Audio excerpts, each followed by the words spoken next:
This is the story of a boy with nothing except a heart full of love. A child who saved every coin for one reason: to buy a pair of shoes for the one who gave up everything for him. His mother, Eli, was only 6 when his world turned upside down. His father left one morning and never returned. From then on, it was just Eli and his mother, Clara. They lived in a rundown wooden shack on the outskirts of a small town. Clara worked 3 jobs: cleaning, sewing, even washing dishes, just to keep the lights on. Eli never asked for toys. He didn't know what birthdays were, but he always noticed his mother's tired feet, always bare, always bruised. One cold winter night, Clara sat shivering on the edge of the bed, holding her aching feet. Eli noticed the cracks and cuts and whispered, "When I grow up, I'll buy you the best shoes in the world."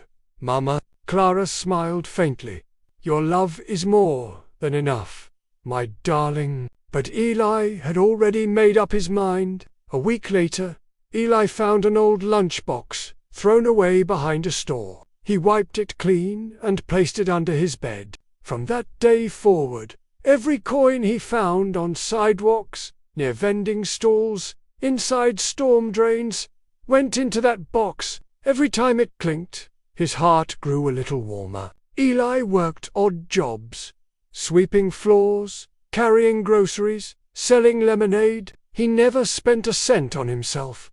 His shirts had holes, his shoes had none. But every night he opened the box and counted his savings with hope in his eyes. He would whisper to himself, "Soon, Mama, you'll walk like everyone else." Clara's feet got worse each year. Her soles cracked so deeply she could barely walk to the bus stop. Still, she worked. Still, she smiled. And it hurt him more than hunger ever could. Eli saw it all. One rainy day, Eli saw them. A new pair of soft leather shoes, lined with warm cotton, displayed behind the glass of Harris & Son's shoe shop. He froze. They were perfect. He stepped inside with his small savings box. Mr. Harris said, "Can I help you, young man?" Eli said, "How much are those shoes, sir?"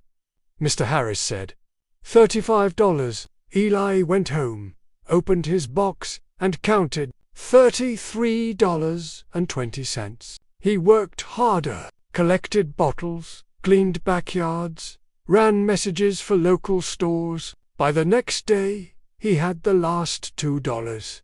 Eli returned to the store, soaking wet but smiling. He placed his savings, every penny, on the counter. Eli said.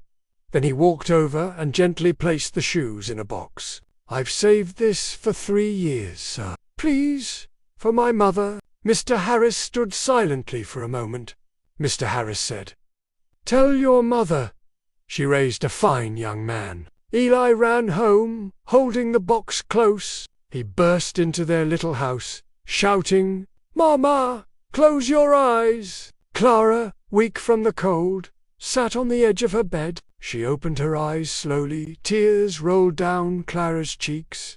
"You remembered," she whispered. "But you didn't have to." She touched the shoes gently, but she never got to wear them. That night, Clara passed away in her sleep, and saw them. At her funeral, Eli placed the shoes beside her, the only gift he ever gave her, and the most precious one she ever received. Years later, Eli became a shoe designer. His first design, a soft, fur-lined leather pair named Clara. Sometimes, the love we give is all we have, but it's always enough.